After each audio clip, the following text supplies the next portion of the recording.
Hey guys, welcome to my new video. তো তোমরা সবাই কেমন আছো? আশা করি ভালো আছো। আমিও খুব ভালো আছি।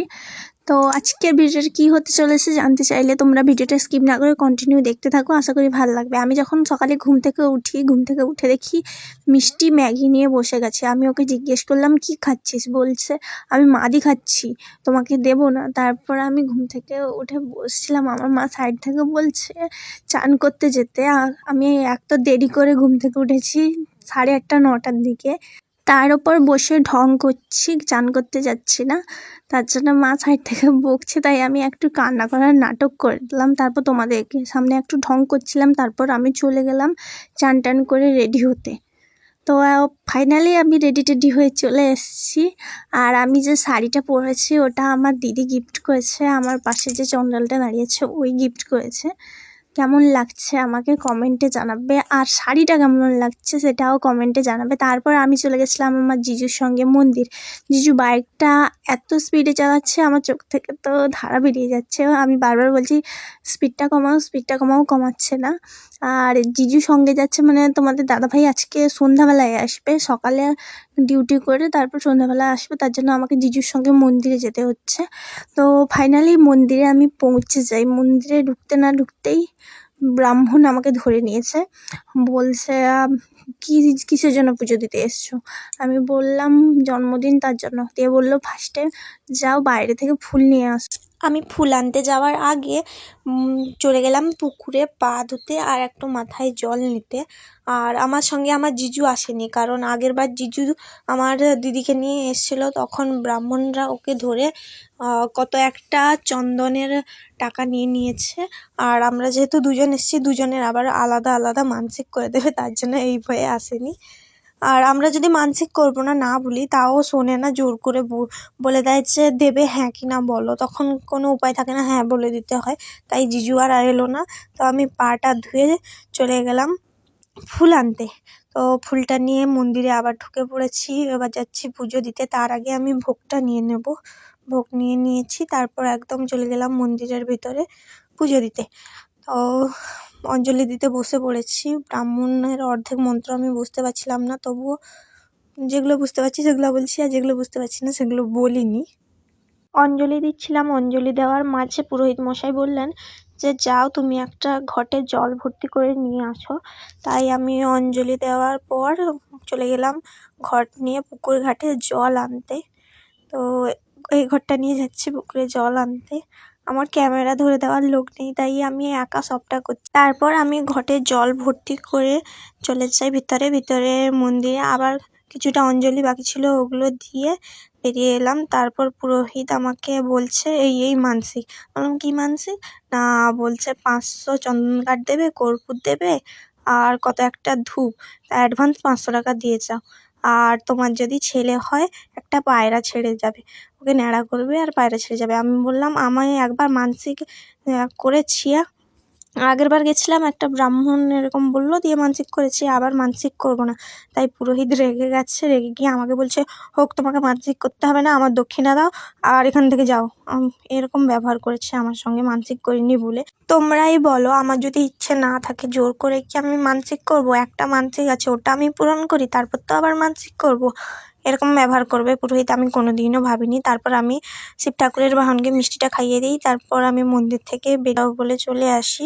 আমার জানে পুরোহিত আমার সঙ্গে এরকম ব্যবহার করেছে, আমার মনটা খুব খারাপ হয়ে গেছে মন্দিরে, তাই আমি কষ্ট পেয়েছি একটু। তারপরে বাইরে আমার জিজু বলে তাড়াতাড়ি আসতে। আমি বলি পুরোহিত ঠাকুর এরকম ব্যবহার করেছে। তারপর জিজু বলে আমি তো এই জন্যে মন্দিরে যাইনি, আগের বার করেছি, আবার এবারও বকে ঝোঁকে এরকম মানসিক করিয়ে দিত, তার জন্য আমি ভিতরে যাইনি, তোমাকে একা পাঠিয়েছি। তারপর জিজু একটু ওর কাছে গেছিলো, আমাকে দাঁড় করিয়ে দিয়ে আমি রাস্তায় দাঁড়িয়েছি, রাস্তায় একা দাঁড়িয়েছিলাম, তাই ভাবলাম একটু ভিডিও করে নিই, তাই একটু ভিডিও করে নিয়েছি। তারপর জিজু কী কাজ করতে গেছে ওটা কমপ্লিট করে এলে আমরা বাড়ি যাব। তার আগে ফল দোকানে কিছু ফল কেনার আছে বৌদির জন্য, দাদা বলেছে কিনে নিয়ে যেতে। তারপর চলে যাব সোজা বাড়ি। প্রায় 10-15 মিনিট মতো দাঁড়িয়েছিলাম, তারপর জিজু চলে আসে। তারপর আমি বাড়ির জন্য চলে আসি।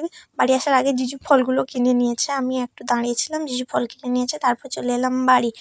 তো বাড়ি পৌঁছে গেছি। বাড়ি পৌঁছে আমার একটু ঢংগুলো তোমাকে দেখিয়ে দিলাম। আর হাতে যে টাকাটা আছে ওটা আমার দাদা আমার রিটার্ন দিয়েছে। আর সামনে আমার দিদি আছে, আমি দিদিকে দেখে মুখটা মাখালাম। তারপর আমি খাওয়া দাওয়া কমপ্লিট করে চেঞ্জ আরও করবো, তারপর তোমাদের সঙ্গে কথা বলবো। মাঝখানে অনেকটা সময় তোমাদের সঙ্গে কোনোরকম ভিডিও শেয়ার করতে পারলাম না, কি কি করেছি। আমি একটু ইমার্জেন্সি পড়ে গেছিলো, দিদি জামাইবাবুকে নিয়ে একটু ডক্টরের কাছে যেতে হয়েছিল। ওরা ডক্টরের চেম্বারটা কোথায় জানতো না, তার জন্য আমাকে নিয়ে গেছিলো। আর এই কেকটা আমি নিয়ে এসেছি আমার বার্থডের জন্য। তো কেকটা কেমন হচ্ছে জানাবে। আমার তো দারুণ লাগছে কেকের ফ্লেভারটা, আর কেকটা খেতেও খুব সুন্দর। তোমাদের দাদাভাই এখন রাস্তায় আছে, আমার জামাইবাবু যাবে এগরা ওকে আনতে। আর দিদি জামাইবাবু মিলে আমাকে একটা ড্রেস গিফট করেছে, ওটা আমি পরে কেকটা কাটবো। এই যে হচ্ছে ড্রেসটা, এই ড্রেসটা আমি পরে কেক কাটবো। ড্রেসটা কেমন হয়েছে কমেন্টে জানাবে। আর বাবা আগেই আমাকে একটা ড্রেস আর একটা নাইটি আর একটা চকলেটের প্যাকেট গিফট করেছে। চকলেটের প্যাকেটটা আমি তোমাদের সঙ্গে শেয়ার করেছিলাম আগেই। তো ড্রেসটা পরে আসি, তারপর তোমাদের সঙ্গে কথা বলছি। তো ড্রেসটা পরে চলে এসেছি, আর তোমাদের দাদাভাইও চলে এসছে। আমি ভাবছিলাম ছবি তুলছে, বাট যখন দেখি ভিডিও করছে, আমি বলছি ছবি তুলছো না ভিডিও করছো আর কি। তো তারপর আমি কেকটা কাটতে চলে যাই। যেহেতু দিদি জামাইবাবুকে নিয়ে ডক্টরের কাছে চলে গেছিলাম, তার জন্য কোনো রকম ডেকোরেশন হয়নি। তো ভেবেছিলাম অনেক কিছু করব, কিন্তু কোনোটাই করতে পারিনি, কারণ অনেকটা সময় চলে গেছিলাম।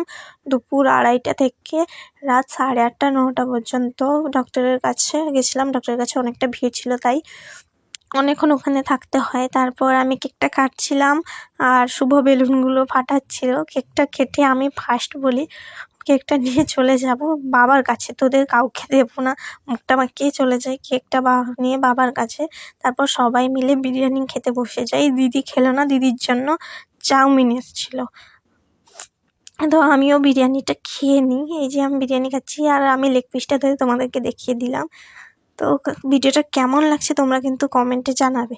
তারপর পরের দিন আমি বেরিয়ে গেলাম আমার বাড়ির জন্য।